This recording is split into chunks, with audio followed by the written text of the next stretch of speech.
프랑스 작가 빅토르 위고가 쓴 명작입니다. 1800년대에 나왔던 명작인데요. 레미제라블이라고 하는 유명한 명작을 아실 것입니다.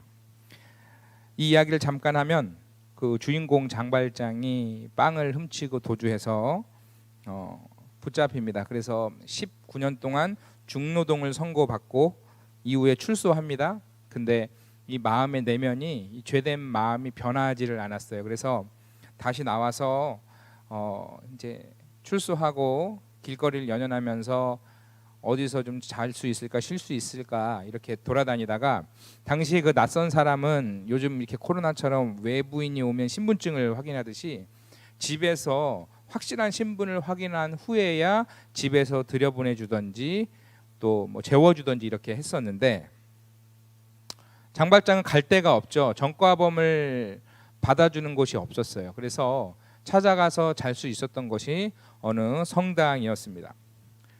신부님의 호의를 받아서 피곤한 밤에 좋은 침대에 누웠습니다. 너무 좋은 마음으로 이렇게 누웠는데 눕다가 보니까 다시 이 죄악된 마음이 막 피어오르기 시작한 거예요.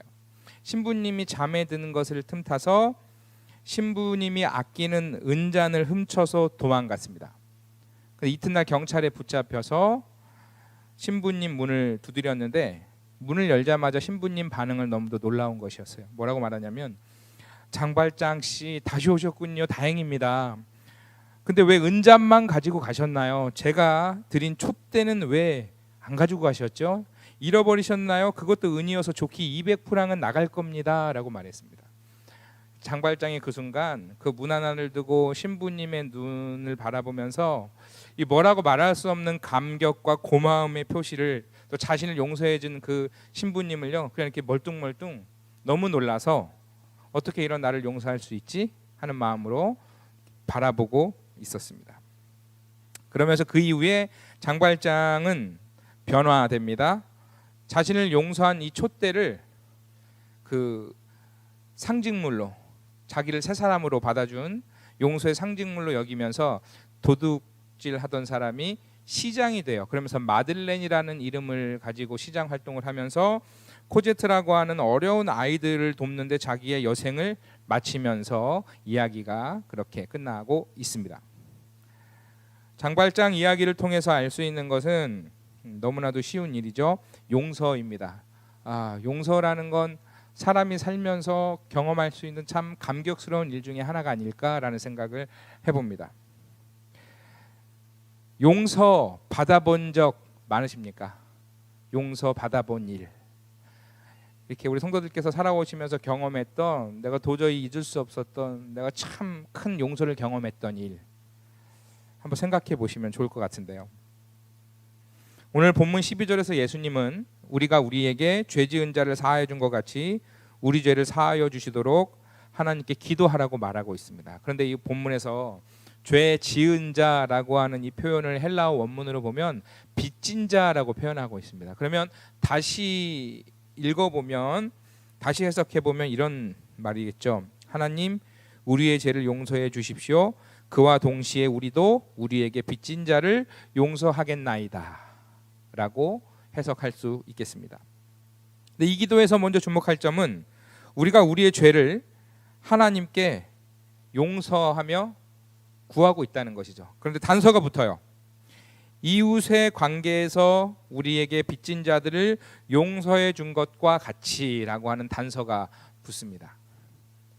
이것은 우리에게 빚진 자, 죄 지은 자를 용서하는 하나님의 뜻을 실천하며 살겠다라는 뜻이기도 합니다.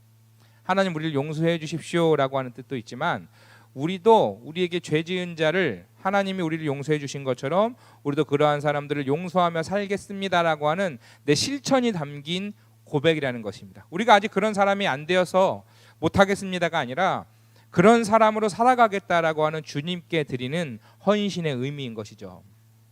마태복음 18장 21절에서 35절에 보면요 용서하지 않는 종의 비유가 나옵니다.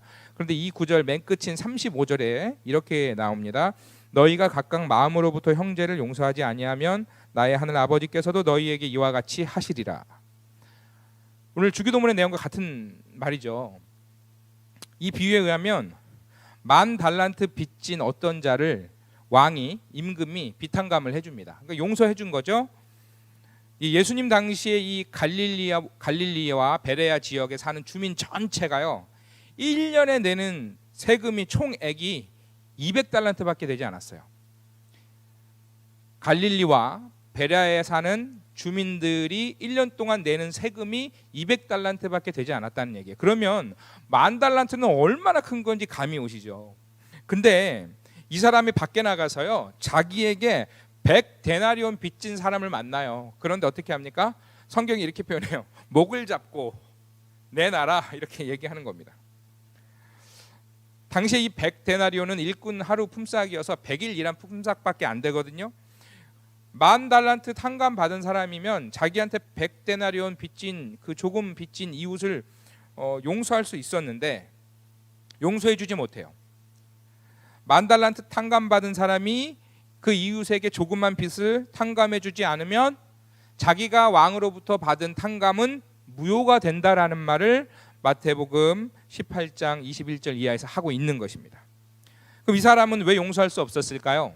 왜 용서해 주지 않는 죄를 임금이 볼 때 지고 있을까요? 이유는 아주 간단합니다. 자신이 탕감받은 것이 얼마나 큰 용서인지를 정말로 알지 못한 것이죠. 그냥 이거예요. 아, 살았다. 아우 잘됐다. 아우 잘 넘어갔다. 이렇게 받아들이는 것이지 왕이 자신에게 해준 용서와 탕감이 얼마나 큰 것인지를 정말로 알지 못하는 거죠. 우리가 누군가를 이 사람처럼 용서하지 않을 수도 있습니다. 용서하고 싶은 마음이 생기지 않을 수도 있고 용서하기 싫은 사람이 어디든 있을 수 있습니다. 가정에서든 직장에서든 심지어 안타깝게도 교회 안에서든 도저히 용서할 수 없는 누군가가 생각이 난다면 우리 역시 용서받기 어려운 죄인이라는 사실을 하나님 앞에서 직시해야 할 것입니다. 우리가 원수와 같은 자들을 용서하지 않으려고 한다는 것은 마치 하나님 앞에 지금 내가 이렇게 기도하는 것과 똑같아요.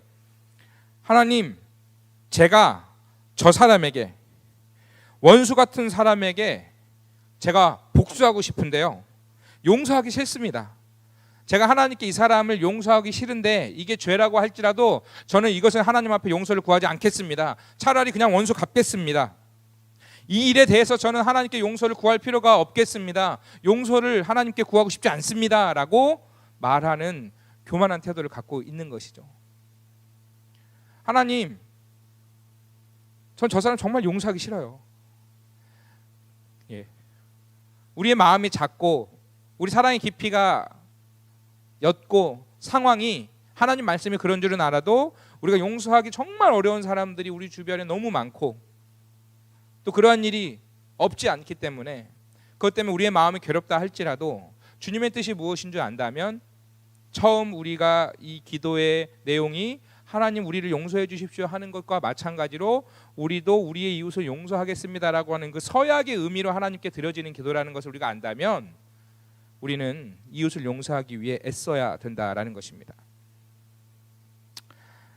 여러분, 그래서 우리가 우리에게 죄 지은 자를 빚진 자들을 용서하려고 할 때 우리가 그러한 사람들을 용서하기 싫고 용서할 수 없는 어떤 이웃과의 관계를 돌아보면서 우리는 우리를 용서하신 그 하나님의 사랑이 얼마나 큰 것인지를 깨달을 수 있어요. 내가 이 사람을 용서하기 싫듯이 하나님은 나의 이 큰 죄를 알고도 얼마나 용서할 수 없었을까. 지금은 사임하신 지구촌교회 사임하신 진재영 목사님이 이런 두 문장의 글을 썼는데요. 자신을 알면 하나님의 긍휼을 구하고 하나님을 알면 하나님의 은혜를 구합니다 라는 말을 했습니다. 자기가 얼마나 큰 죄인인 줄 알면 하나님께 긍휼을 구하는 거죠.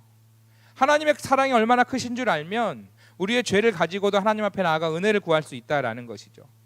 우리가 누군가를 용서할 수 없을 때라도 우리가 하나님 앞에 어떠한 죄악으로 어떠한 모습일 때에 하나님께 용서받았고 우리가 어떠한 처지에 있을 때에 예수님께서 우리를 위해 십자가에 죽으신 줄 정말 안다면 우리는 그것이 안 되더라도 그렇게 살고 싶어진다라는 것입니다.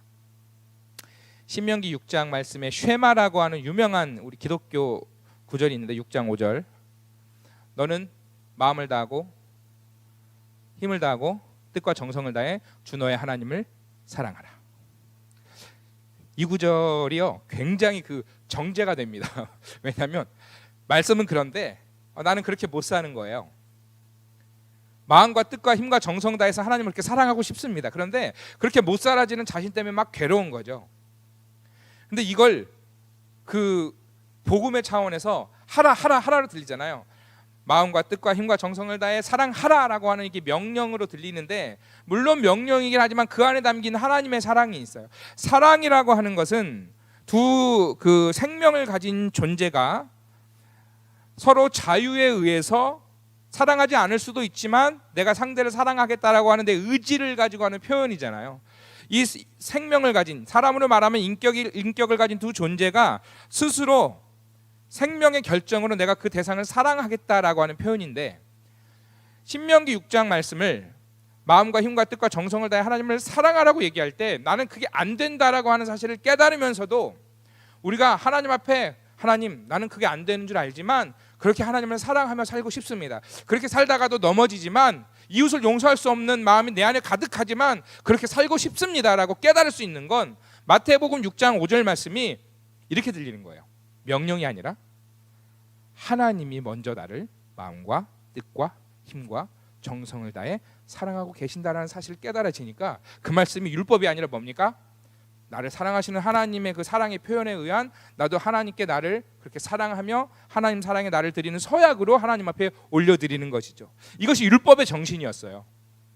하나님 사랑. 그 사랑에 깨닫고 우리도 하나님 앞에 그렇게 나를 드리고 싶은 마음인 거죠. 우리가 마찬가지로 이웃을 용서할 때도 마찬가지입니다. 이 용서가 안 되고 용서할 수 없는 마음이 내 안에 가득할지라도 그 내 힘으로 안 된다는 거 주님 앞에 인정하기 때문에 하나님의 은혜를 구하면서 사랑할 수 있는 은혜를, 그리고 주님께 그렇게 주님이 나를 사랑하신 것처럼 나도 그들을 사랑하겠다라고 하는, 안 되지만 안 되는 것이 현실이 많지만 감정적으로는 그렇지만 그렇게 사랑하고 싶다라고 하는, 주님 앞에 나를 그렇게 드리겠다라고 하는 헌신의 표현이 오늘 주기도문을 통해 주님 앞에 주기도문을 드리는 기도자들을 통해 그 기도가 하나님 앞에 계속 드려지고 있다라는 거죠.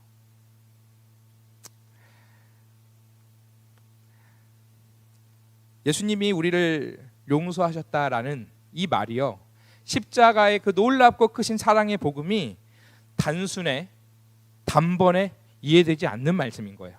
그래서 우리의 인생을 매일매일 살아가면서 주님이 부르시는 그날까지 그 십자가의 사랑과 우리를 어떻게 용서하셨는지 그 사랑과 은혜를, 용서의 깊이를 날마다 알아가며 배우는 것이죠.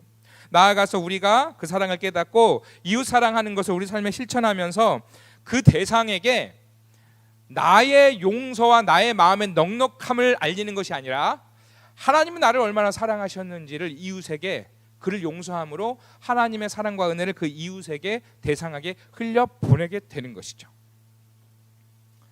제가 어제 그 아침인지 저녁인지 기억이 안 나는데 저희 아들이 이제 그 8살인데 여기 남양주에 있는 그 수원 삼성 축구 클럽에 이제 축구를 하고 있습니다. 그러니까 한창 막 힘이 오를 때여서 남자니까 막 에너지를 쏟아야 되거든요. 근데 이제 아빠하고 권투 싸움을 막 하자고 하는데 제가 이기죠, 당연히.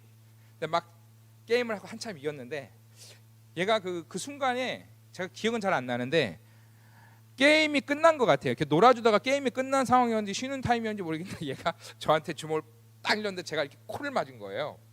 그래서 제가 약간 좀 오버액션으로, 지금 이 설교를 보고 있을 것 같은데 이렇게 하면서 한 바퀴 돌아가지고 이렇게 하면서 벽을 짚고 푹 쓰러졌습니다. 세게 맞은 것도 아니고 이렇게 폭 맞았는데 코는 맞았거든요. 그래서 이렇게 막 엎드렸어요. 그래서 연기를 했는데 연기를 하면서 막 이렇게 아픈 척을 했어요.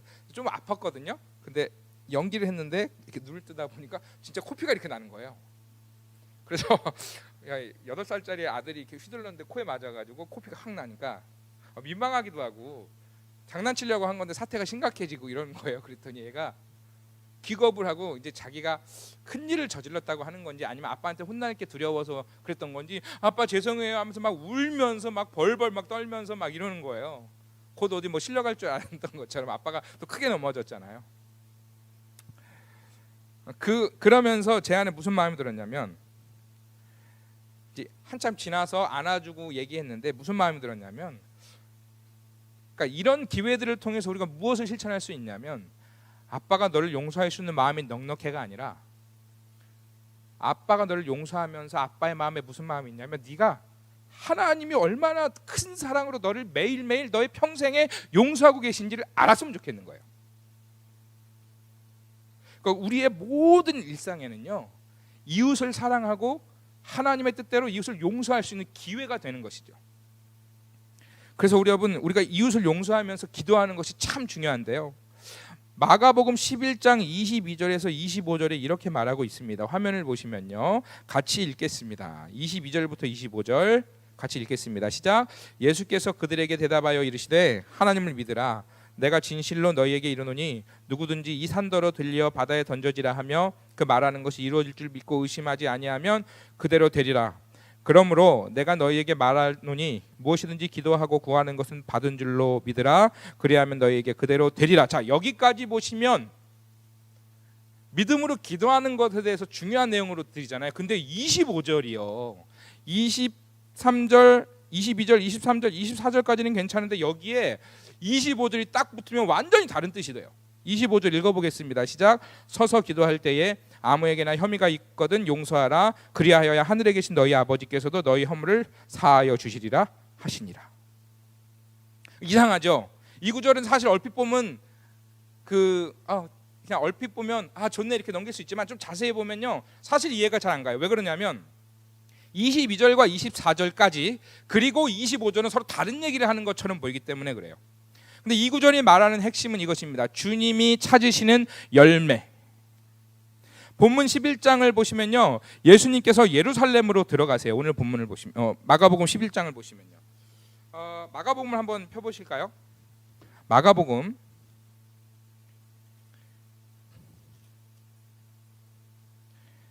11장을 보시면 그 맨 위에 파란색 글씨로 제목이 있죠. 예루살렘에 들어가시다라고 쓰여 있습니다. 마가복음 11장을 한번 같이 찾아서 읽어보겠습니다. 예루살렘에 들어가시다 발견하셨죠? 그러니까 예수님이 지금 예루살렘에 들어오신 겁니다. 그런데 중요한 것은 이것인데요. 12절 이하를 보시면 그 파란색 글씨에 무화과 나무에게 이르시다. 12절 13절을 눈으로 슥 보시면 많이 익히 들으셨기 때문에 아시는 구절인데요. 예수님께서 무화과 나무의 열매를 찾으시는데 아직 열매가 없어요. 그러니까 예수님이 저주하시는데요. 13절에 의하면 열매가 맺어지는 때가 아니었기 때문에 제자들은 예수님을 이해하지 못하고 이상하게 여겨요. 그리고 나서 15절에서 성전에 들어가셔서 예수님이 장사꾼을 몰아내시고 성전이 하나님 뜻대로 사용되고 있지 않는 것에 대해서 분노하세요. 여기서 하나님 뜻대로 사용되는 성전이라는 것은 성전을 출입하는 모든 자들, 출입해야 하는 모든 사람들인데, 즉 가난하고 연약한 자들이 성전에 나와서 마음껏 하나님의 은혜와 축복을 누리는 일이었어요. 근데 당시에 이 성전을 출입하던 사람들은 부유하게 살면서 약한 자들을 억압하고 그들의 어려움을 헤아리지 못한 채 율법적으로는 그들이 부정하다라고 하는 이유로 율법의 출입을 제한시켰어요.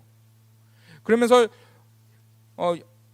연약한 자들이 하나님의 은혜를 경험하지 못하는 그런 사회적인 구조를 만들어 버렸어요. 이스라엘이 자랑하던 성전은 어디입니까? 그건 분명히 하나님의 은혜와 축복으로 시작된 것이었어요. 하나님은 거기서 이스라엘 백성들을 만나주기를 원하셨어요. 옛날 모세 때로부터 받은 10계명이 있었고요. 광야에서 성막으로 시작된 교회가 사도행전에서는 초대교회가 성령으로 시작이 됐어요. 그래서 이 하나님의 사랑과 복음이 모든 민족에게 열려지는 은혜의 복음이 시작됐거든요. 그런 교회를 하나님이 하나님의 사랑을 나타내는 성전으로 하나님이 부르셨단 말이에요. 그런데 이 성전이 지금 어떻게 됩니까? 차별과 억압과 분리와 배척의 상징이 되어버린 거예요. 그러면서 부유한 자들은 성전 안에 있는 사람들 장사를 하면서 어느 정도 세를 받으면서 자기 유익과 이익을 취한 거예요. 장사하는 사람들은 들어오게 하면서 율법적으로 부정하다고 하는 사람들은 하나님의 성전에 나와 은혜를 경험하지 못하게 되는, 너 성전 밖에 나가라, 이 동네 밖으로 나가라, 부정하다라고 여겼어요. 결과적으로 어떻게 됩니까? 육체적으로요, 영적으로요, 가난한 자들이 하나님을 찾아 나올 수 없는 구조적인 그런 사회의 폐해가 생긴 거예요. 그 이스라엘 사회에. 그래서 어쩌면 이 본문을 보면서 제가 이런 생각이 들더라고요. 예수님이 성전에서 태어나지 않는 이유가 성전 안에 들어올 수 없는 자들을 위해서, 그래서 바깥으로부터 이스라엘 왕궁이나 성전으로부터 오신 것이 아니라 그들이 머물렀던 가난하고 가난한 나사렛 베들레헴 마구감에 오셔서 가난한 자들로부터 먼저 하늘의 복음을 나눠주신 것은 아닐까라는 생각이 들었습니다. 이스라엘의 진정한 왕 중의 왕이신 예수님께서 이스라엘 백성들이 신성시하고 하나님이 충만하게 거하고 계시다고 믿었던 그 성전이 아닌 그들이 배척하고 터부시 여겼던 가난한 자들의 동네로부터 오신 것이다 라는 사실은 예수님이 가장 낮은 자의 모습으로 가장 낮은 자들을 먼저 찾아오셨다라는 사실을 나타내고 있는 것이죠. 그래서 예수님은 그들 먼저 찾아가세요. 그러면서 마가복음 지금 11장 피고 계시죠. 마가복음 2장을 한번 보시면요, 눈으로만 한번 확인하겠습니다. 읽지 않고요. 마가복음 2장에 보시면 소제목이 뭔가요? 중풍병자를 고치시다, 그렇게 나오죠. 그러면서 3장에는 뭐라고 나오나요? 안식일에 손 마른 사람을 고치시고요. 5장 1절 이하에 보시면 5장에 귀신 들린 사람을 고치시고요. 21절 이하에는 회당장 야이로의 딸, 다 죽게 된 야이로의 딸을 고치시고요. 그 다음에 야이로의 딸을 고치러 가는 길에 만난 혈루병 여인을 예수님이 또 만져주세요. 그러면서 6장 보시면 1절에 어떻게 됩니까? 그러면서 예수님은 배척당해요. 이들에 하면 예수님도 성전에 출입할 수 없는 배척당할 사람들이었던 거죠. 6장 53절은 또 어떻게 말합니까? 어떤 일이 일어나나요? 게네사렛에서 병자들을 고치세요. 그리고 7장 24절은 수로보니게 여인의 믿음, 이방 여인의 딸을 믿음을 보시고 고쳐주시고요. 31절에는 귀 먹고 말 더듬는 사람들을 고쳐주세요. 예수님이 지금 하시는 행적들을 계속 따라가고 있습니다. 지금 우리가, 여러분, 지금 2장부터 이렇게 7장까지 계속 예수님께 고침받은 사람들은 누구냐면요, 당시에 성전에 출입할 수 없었던, 성전에 출입하기엔 너무나 죄 많고 부정하고 하나님께 저주를 받은 사람들이라는 거예요. 회개할 자가 아주 많은 사람들로 여김받았어요. 그래서 성전에 들어올 수 없는 차별과 모욕과 저주를 받았던 사람들인데, 근데 예수님이 이들에게 먼저 기적을 베푸세요. 천국의 복음을 이들에게 먼저 들려주세요. 그리고 예수님이 찾으려고 하던, 성전에서는 찾을 수 없었던 그 열매가 이들한테는 보였는데, 그게 뭐냐면 예수님을 메시아로 믿는 믿음이었어요. 그래서 여러분 7장 24절에 수로보니게 여인이요, 이방 여인이었지만 유대인의 왕으로 오셔서 유대인에게 인정과 경배와 찬양을 받으셔야 되는데, 그들에게는 찾아볼 수 없던 이 믿음의 열매가 이방 여인인 수로보니게 여인에게 부스러기 믿음이라도 좋으니까 은혜를 달라고 하는, 정말로 예수님을 메시아로 믿는 그 열매가 이방 여인에게 있었던 거예요. 가난한 자들은 예수님을 찾는 믿음이 있었어요. 예수님은 이들을 그 믿음을 보시고 고쳐주신 것이죠. 그렇게 고치시다 마가복음 11장에 가서 드디어 어디 가십니까? 예루살렘 성전으로 들어가세요. 성전 밖에 예수님을 찾으시던 열매들이 있었잖아요. 예수님을 메시아로 영접하고 믿고. 그러면 그들이 그렇게 자랑하고 사랑하고 신성시하던 성전 안에 정말로 주님이 기뻐하시는 열매가 있어야 되는데, 열매가 없이 어떻게 됩니까?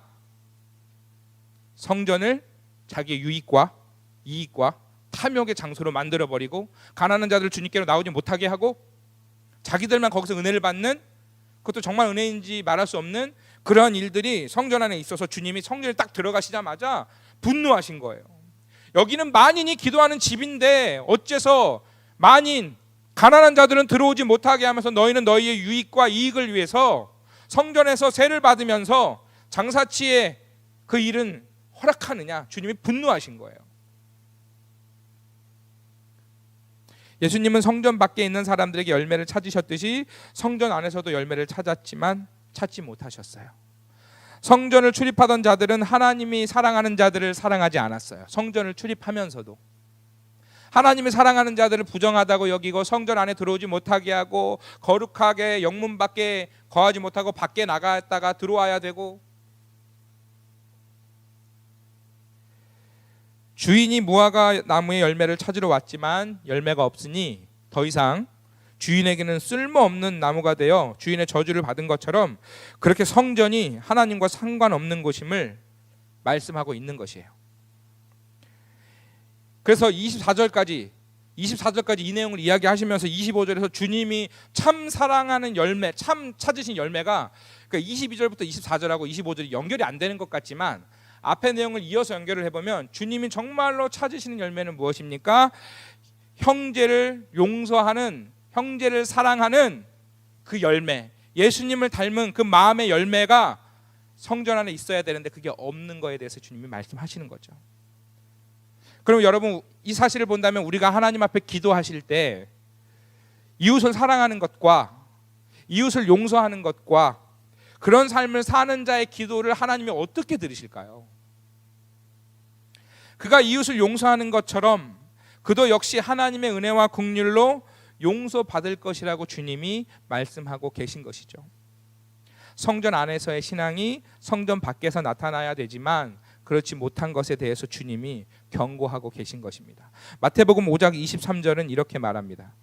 그러므로 예물을 제단에 드리려다가 거기서 내 형제에게 원망 들을 만한 일이 있는 것이 생각나거든 예물을 제단 앞에 두고 먼저 가서 형제와 화목하고 그 위에 와서 예물을 드리라. 그러니까 예물을 드리는 일보다, 제사를 드리는 일보다 형제를 사랑하는 일이 먼저라는 거예요. 오늘 우리는 어떻습니까? 사랑하지 못할 사람을 사랑하는 것은 힘들지만 참 중요한 일입니다. 그러나 오늘은 그보다 먼저는 사랑해야 될 사람들을 사랑하지 못한 것은 없는지, 용서해야 될 사람들을 용서하지 못한 것은 없는지 돌아볼 수 있기를 바랍니다. 가깝게는 가족들, 또 직장의 동료들, 교회의 식구들. 북아메리카 북태평양 인근에 거주하는 치누크족이라고 있는데요. 인디언입니다, 이분들이. 근데 예전에 백인들에 의해서 굉장히 고통을 당하고 그 땅이 점령을 당했어요. 그리고 나서 백인들이 들어올 때 인디안 땅을 점령하면서 기독교가 같이 들어갔거든요. 그러니까 인디언들이 대부분 백인들이 믿는 하나님, 우리를 저렇게 잔인하게 괴롭히던 하나님, 나 안 믿겠다 이렇게 했어요. 그런데 이 치누크족 중에 이후에 이제 수많은 인디언들이 예수님을 믿기 시작했는데 이 치누크족 중에 예수님을 믿는 사람들이 있었던 것 같아요. 그러면서 어느 무명의 치누크족 인디언이 쓴 주기도문에 이렇게 기록이 되어 있는데요. 제가 읽어드리겠습니다. 치누크족의 주기도문. 우리가 하는 주기도문하고 한번 비교해 보시겠어요? 저 높은 곳에 계신 우리 아버지, 우리의 가슴에 당신의 이름을 좋게 기억하게 하시고 모든 부족의 추장이 되어 주시고 위쪽에 있는 당신 나라처럼 우리 부족도 이 땅에서 그렇게 되게 하시고 우리에게 날마다 먹을 양식을 주시고, 그 다음 이 부분이 중요한데요. 얼굴이 흰 자들이 우리에게 저지른 수많은 죄를 우리가 용서하듯이 우리가 잘못한 것도 더 이상 기억하지 마소서. 모든 악의 무리를 우리로부터 멀리 내던지소서. 아멘. 얼굴이 흰 자들이 우리에게 저지른 수많은 죄를 우리가 용서하듯이 우리가 잘못한 것도 더 이상 기억하지 마소서. 그러니까 이들의 주기도문을 보면서 이들이 고통을 안 당했기 때문이 아니라요, 고통을 당했는데 정말 용서하기 힘든 사람들인데 그들을 하나님 내가 용서하겠다라고 하는 이 헌신의 마음이, 하나님께 이 서약의 마음이 이 주기도문 안에 담겨 있는 것이죠. 우리는 각자의 삶에서 이러한 헌신과 서약을 이 치누크족처럼 고백할 수 있어야 할 줄 믿습니다. 그래서 여러분, 사랑은 열정이 아니라 사랑의 다른 말은 끝없이 용서하는 것입니다.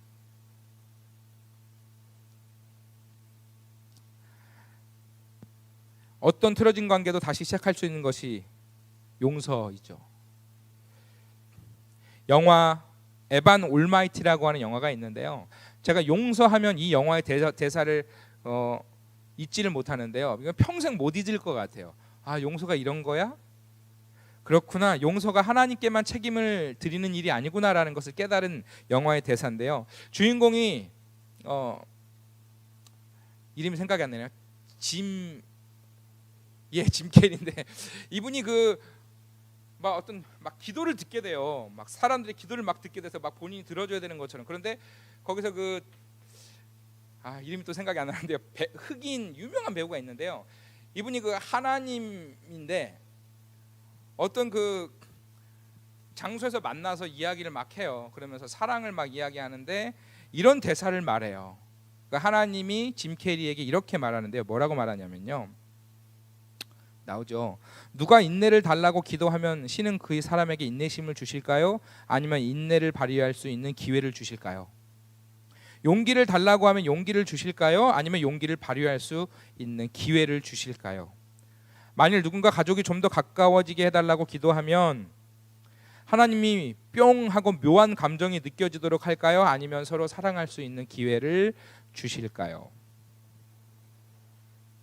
말씀을 마치려고 합니다. 지난 시간에 나누었던 말씀, 우리에게 일용할 양식을 주옵소서라고 하는 이 기도는 우리가 이 세상의 양식을 구하며 살지 않고 하나님이 주시는, 하나님으로부터 오시는 말씀을 붙들며 살겠습니다라고 하는 헌신의 서약이 담긴 기도인 건데요. 마찬가지로 오늘 우리가 우리에게 죄 지은 자를 사하여 준 것 같이 우리의 죄를 사하여 주시옵소서라고 할 때, 이 기도를 하나님 앞에 올려드릴 때 하나님께서 우리의 죄를 용서해 주시는 것처럼 우리도 우리에게 죄 지은 자들을, 빚진 자들을 용서하며 살겠습니다라고 하는 하나님 앞에 서약의 의미가 되는 것입니다. 우리가 이 기도를 드릴 때마다 하나님께 꾸준히 자꾸 서약하고 있는 거예요. 서약은 계속 하는데 삶에 가서는 서약한 대로 안 사는 이 삶, 혹시 이런 아이러니가 우리에게 없는지, 세상 사람들이 나나 우리의 오늘 이 땅의 교회의 모습을 보면서 그런 아이러니가 없는지 한번 돌아볼 수 있었으면 좋겠습니다. 마태복음 11장 22절에 무화과 나무의 종말이 오늘 우리의 종말이 되지 않아야 할 것입니다. 예수님이 재림하시는 그날 마태복음 11장에서 예루살렘 성전에 들어가서 열매를 찾으시던 주님이 우리 개인에게, 이 땅의 교회에 주님이 열매를 찾으실 것입니다. 주님이 사랑하는 사람들을 사랑하고 주님이 용서하신 것처럼 우리도 우리의 이웃을 용서하며 사는 그 열매, 예수님 닮은 우리의 삶이 주님 앞에 드려지는 서약이 되고 주님이 찾으시는 그 기쁨 열매가 되어서 오늘 우리가 드리는 이 주기도문의 기도가 하나님 앞에 부끄럽지 않은 기도일 뿐만 아니라 부끄럽지 않은 삶이 되어서 하나님을 기쁘시게 하며 이웃사랑의 열매로 하나님이 기뻐하는 자들로 살아가는 그러한 은혜와 축복이 저와 여러분에게, 우리 모두에게 있기를 주의 이름으로 축원합니다.